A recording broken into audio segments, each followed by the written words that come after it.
On Capitol Hill, the tributes to Senator Kennedy from Democrats and Republicans have been undoubtedly heartfelt. That said, there is a notable theme emerging in the comments on Kennedy's passing from many Republicans. It's an insinuation, or in some cases an outright argument, that if Senator Kennedy were alive today to put out the right kind of bill, these Republicans might actually be voting for health reform.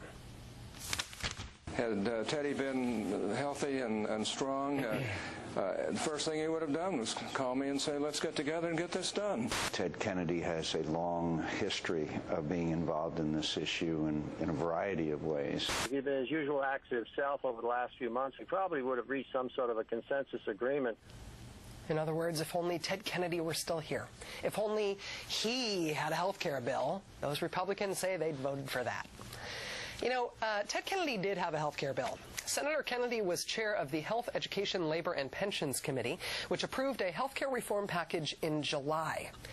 It's called the Kennedy Bill. Senator Kennedy helped write that bill. Senators Hatch and McCain and Gregg all voted against it. But the revisionist history goes even deeper. They aren't just saying they would have voted for a Kennedy health care bill, even though they had the chance and they didn't. They're saying they would have voted for a Kennedy health care bill because Ted Kennedy would have compromised with them, because Ted Kennedy was all about making concessions to Republicans. I would hope that his example of working together, coming together in the spirit of compromise for the sake and good of the American people would have some effect. And he always was willing to reach an agreement, if it was reasonable, to try to move things along. We met for an hour about a couple of months ago, and he said, I'd really like to get this done. And, of course, I was prepared to try and put it together in a way that would really bring both sides together. Apparently, in the history of Ted Kennedy's life and work, as imagined by the GOP today, Senator Kennedy was the great compromiser, ready to water down health care reform in order to bring Republicans on board.